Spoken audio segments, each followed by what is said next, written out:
Oi, eu sou a Luciele do Gerenciação.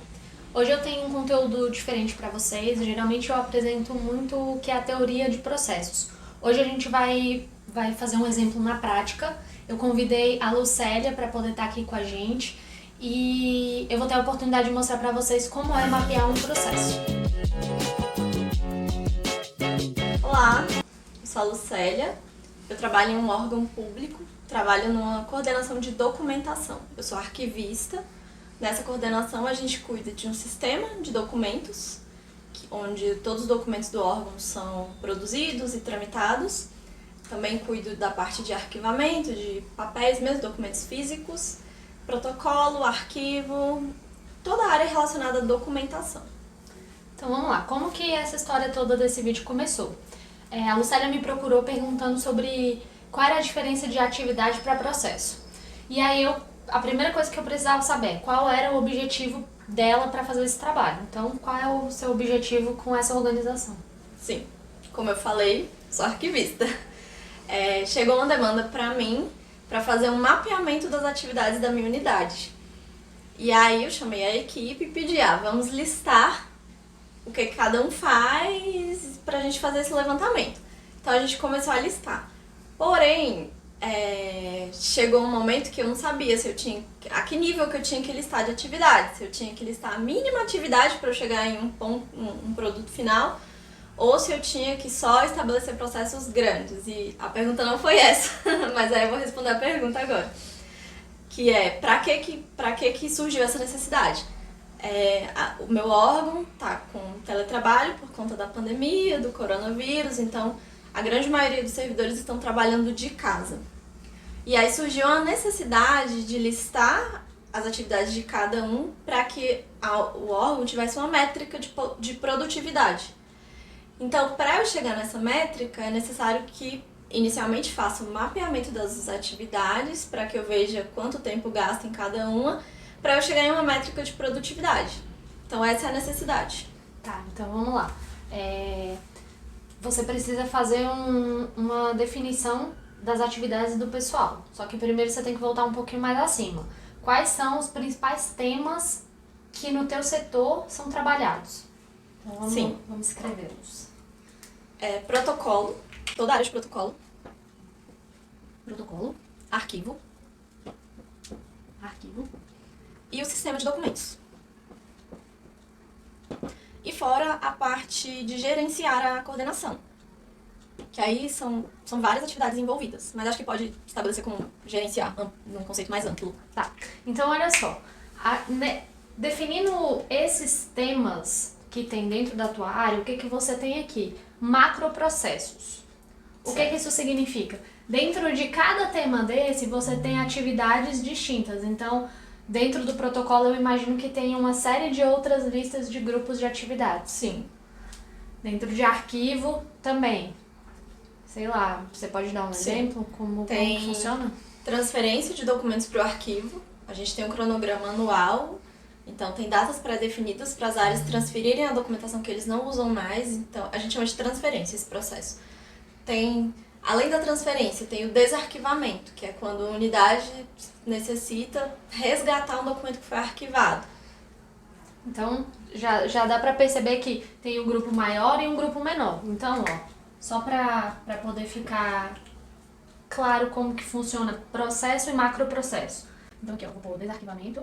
Acho que tá na frente. Qual é o outro? Seria a transferência de documentos, que pode ser um arquivamento também, mas o termo arquivístico correto é transferência. E aí, dentro de cada um desses temas, também tem a sequência de atividades que são feitas para executar. Sim. Então, são 3 temas importantes. Macroprocesso são os temas que você tem dentro da tua área. Processos são outros temas que estão relacionados ao principal. Então, arquivo, eu tenho desarquivamento e transferência de documentos.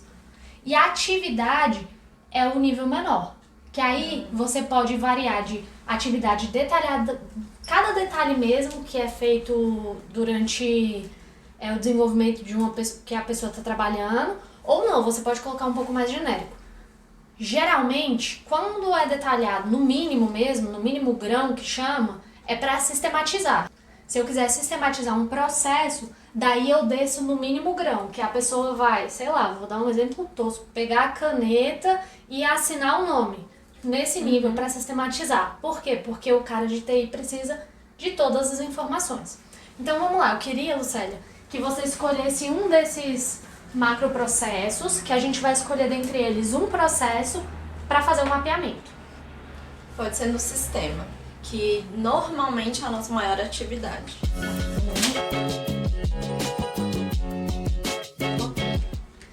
Dentro do sistema de informação, escolhe.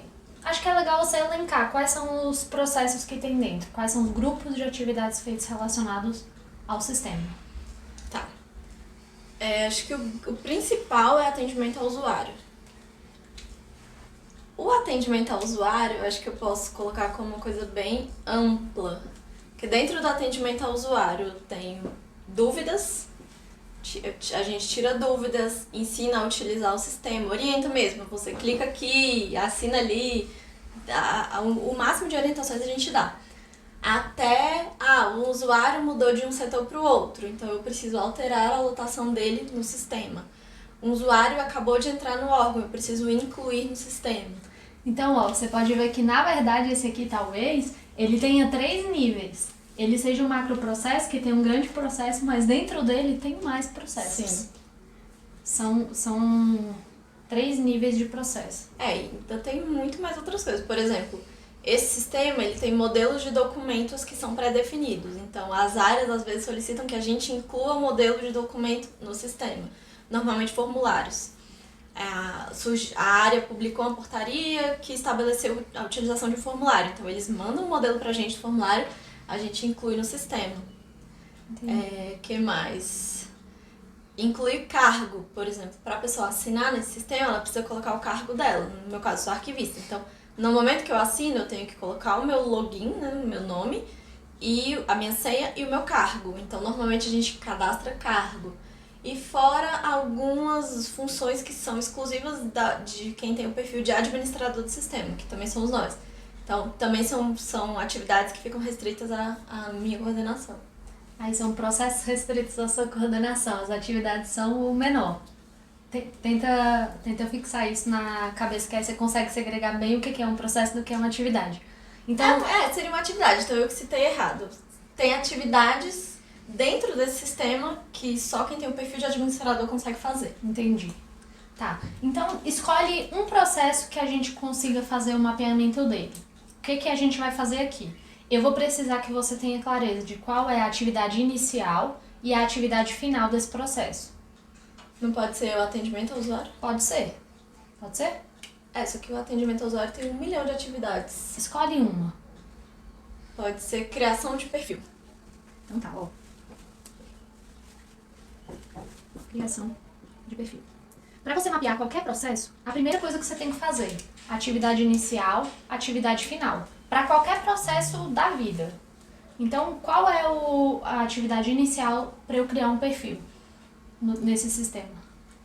Tem que vir uma demanda da área. Normalmente é da área onde a pessoa que está entrando no órgão está lotada.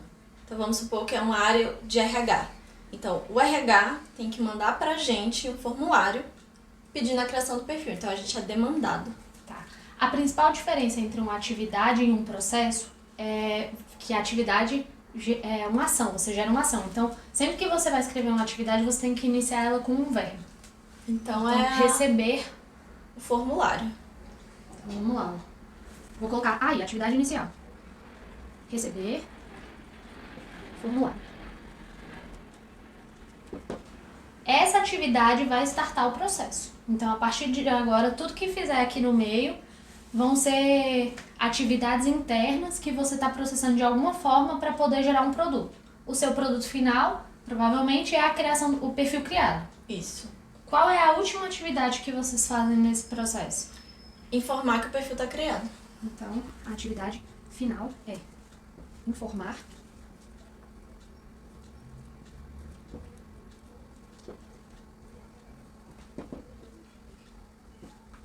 Quando eu comecei a trabalhar com processo, eu também tinha muita dificuldade de definir o que era o que, né? O que era processo, o que era atividade, Porque às vezes confunde mesmo. Sim. Principalmente se, por exemplo, igual você deu esse exemplo, tem 3 níveis de processos, é muito confuso. O que me ajudou a entender mais e ter mais clareza foi exatamente essa questão do verbo. Porque se é uma ação que a pessoa faz, uma ação que veio de fora, já me diz que é uma atividade e não um processo. Beleza, então, ó, primeira coisa, definir a atividade inicial e a atividade final.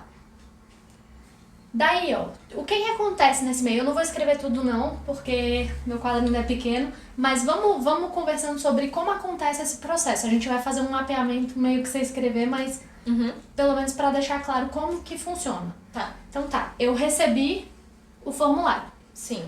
O que acontece dentro da equipe? A gente recebe o processo, é porque nesse sistema tem processo mesmo de... Processo administrativo. Isso, processo administrativo. Então, normalmente quando chega o processo, ele fica vermelhinho. Então, a equipe, quem cuida da criação de formulário, de perfil, já entra lá, clica no processo e recebe ele. Então, não tem uma divisão, assim, não tem uma pessoa que diga o que cada um deve fazer. Cada um entrou, viu que tem um processo administrativo para receber, recebe. Quem recebe vai verificar se o formulário foi preenchido corretamente. Então, ó, primeira atividade, receber o formulário. Segunda atividade, verificar se o formulário foi preenchido corretamente. Isso. Porque vem muita coisa preenchida errada. Para minimizar isso, a gente já criou um formulário com alguns campos obrigatórios. E alguns campos que a pessoa só tem que responder sim ou não, e mesmo assim é ainda obrigatório. Mas mesmo assim ainda vem, às vezes, uma coisa ou outra errada. E aí, quando tem alguma informação errada, a gente liga para confirmar. Se tiver tudo certo, então, aí a ó, gente... só um detalhe. Então, nesse verificar, tem uma decisão. Você tem 2 caminhos num processo. Quando chega em uma decisão, você pode ir para seguir o caminho feliz, né? Que eu falei em um vídeo desses para trás, que é quando dá tudo certo, se o formulário vier preenchido corretamente. O caminho feliz é seguir o processamento padrão. Sim. Certo? E o não é devolver. Ou então entrar em contato para saber se era só aquilo mesmo. Eu não sei como que funciona lá, mas devolve, de alguma forma devolve o processo para quem demandou. Isso. Às vezes eu falei que vem coisas erradas, às vezes a pessoa não assina o formulário, a gente não consegue nem ler. Que é a coisa mais básica. Nossa. Tem muito erro, assim. Tá, então aí você tem a opção de devolver para o demandante e se vier tudo certo. Aí como que normalmente acontece? a gente não devolve. A boa prática lá é ligar. Porque a pessoa não faz formulário diariamente igual a gente. Assim, pra mim é muito fácil preencher um formulário desse, porque eu trabalho com isso. Então a gente costuma orientar.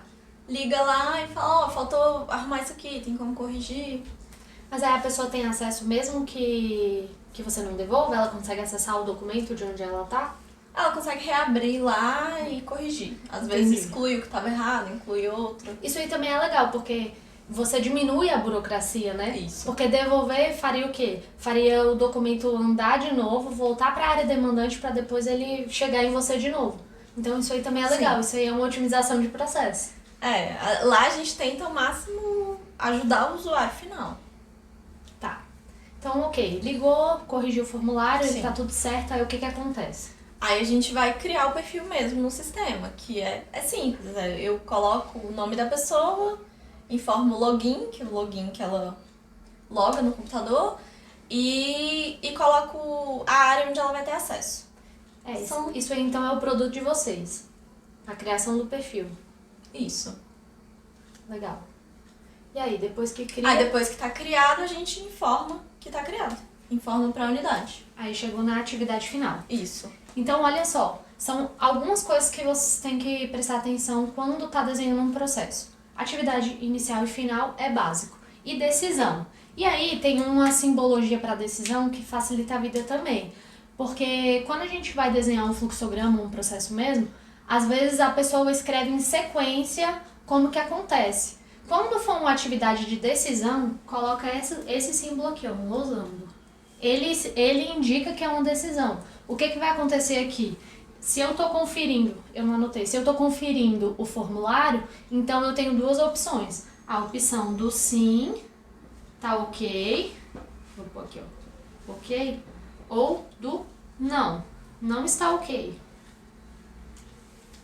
Isso aqui também facilita muito quando você vai desenhar processo, porque quando você escreve em sequência, porque qual é a ideia de um processo? É você saber o que você faz na sua área, mas também você ter ele escrito em algum lugar, porque, por exemplo, você trabalha em órgão público, né? Eu também trabalho em órgão público. Tem muita rotatividade. Sim. Às vezes um chefe sai e quando ele chega, ele não tem noção do que acontece lá. Ou o próprio profissional, né?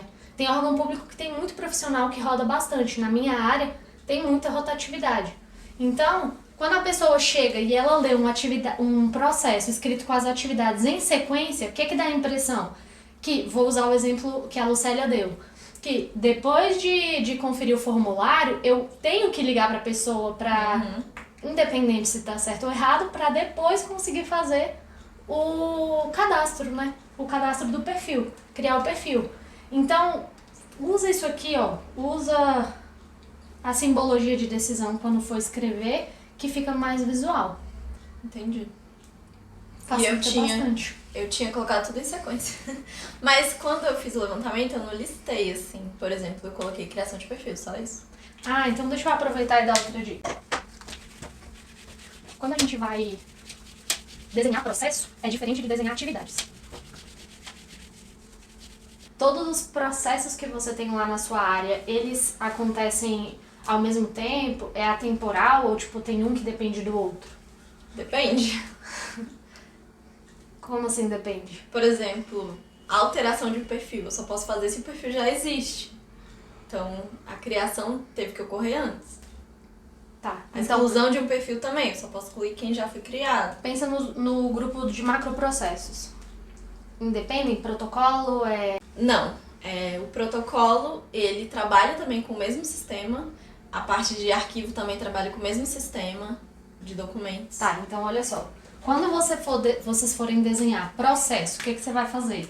Um processo, ele dá a ideia de sequência. Por isso que geralmente o desenho dele é o quê? É uma seta assim, que ele vai acontecer ad eternum, que é diferente de um projeto que ele tem início, meio e fim. Então vamos lá, ó. Para você desenhar processo, se você fizer desse jeito, fica muito mais fácil. Então você tem aqui, ó, esse macro processo é protocolo.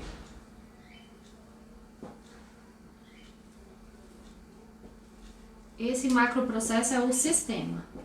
Aí vamos dar aqui o exemplo do sistema. Você tem os processos dentro do sistema. Qual é o primeiro de todos? Tem algum que acontece primeiro, tipo atualização ou implantação de uma nova área, alguma coisa assim? Não. Então, sempre que você for fazer um processo que não tem dependência, você coloca ele aqui dentro, ó. Aí você coloca, por exemplo, criação de perfil. Agora vai ficar bem pequeno, eu acho que não vai dar pra ver no vídeo, mas... Põe em si, você vê. Pode ser. Obrigada pela dica. Criação de perfil. E aí depois vem... Alteração. Alteração de perfil.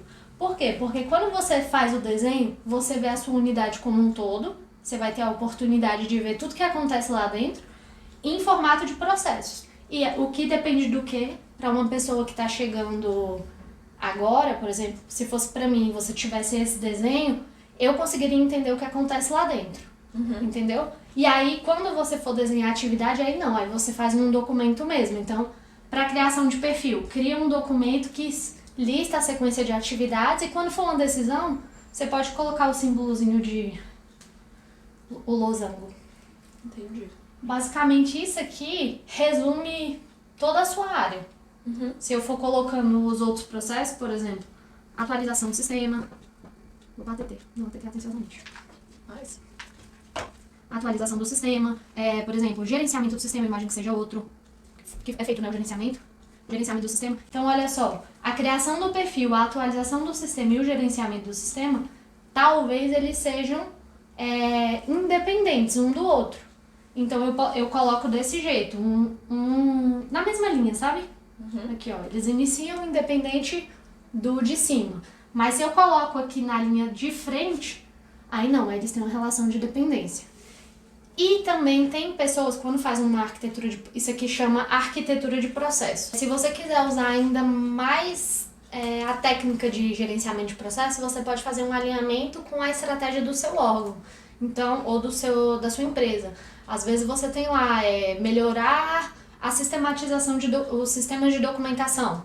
Então, tudo isso aqui vai tá fazendo o quê? Vai estar contribuindo para melhorar com a sistemática de informação do órgão ou da empresa.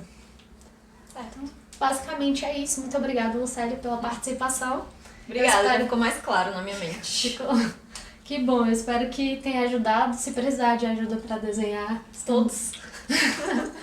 Todos, pode ser. Eu tô disponível. E é isso aí. Eu espero que tenha ajudado vocês e a gente se vê no próximo vídeo. Tchau, tchau. Tchau.